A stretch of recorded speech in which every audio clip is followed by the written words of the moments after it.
Hello and welcome back to our Top Tips for SMEs series with me, Philip King, and Blue Chain.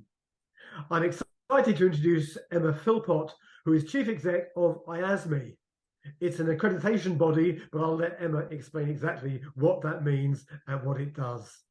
Emma, please introduce yourself and throw a bit more light on IASME for us, and then take us through your top 3 tips. Thank you very much. So IASME is so our day job is we do cybersecurity certifications, a wide range of them. Actually, our purpose as a company is to try and make things more fair and accessible in cybersecurity. So our certifications are part of that. We are best known for being the sole delivery partner for Cyber Essentials for the UK government. So that's kind of what we spend most of our time doing. And that's most of our experience comes from that.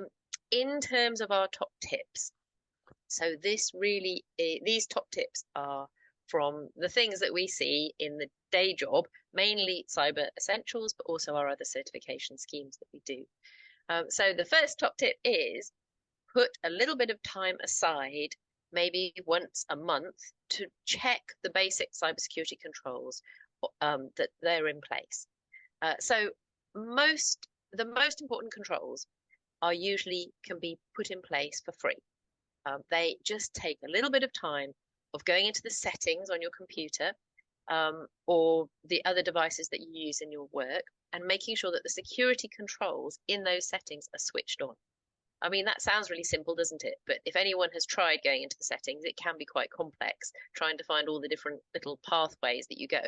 But yeah, take some time to put the free security controls that are already in place, activate them. The second top tip I have is make yourself think what would happen if you had a cyber attack and all your computers, all your network was frozen up, if it was all encrypted and you could no longer get access. It's a horrible thing to think of, and everyone hopes it will never happen to them. But if you can just make yourself think it through, okay, I was online and everything locks itself.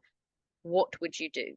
By thinking it through, it means that if it does happen, you are way better prepared than if you had just not thought about it at all.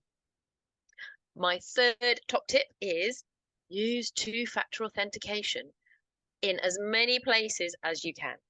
So this is, you activate it, and then when you try and log in, you'll put in a password, and then it will use another way of authenticating. So you'll get a text or an email, or you'll have to put in a number from a Google app, for example.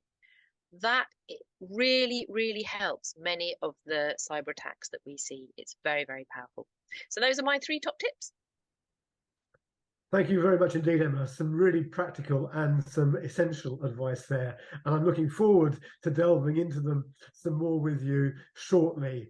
Don't forget to head over to bluechain.com where you'll see that deeper dive into Emma's top tips.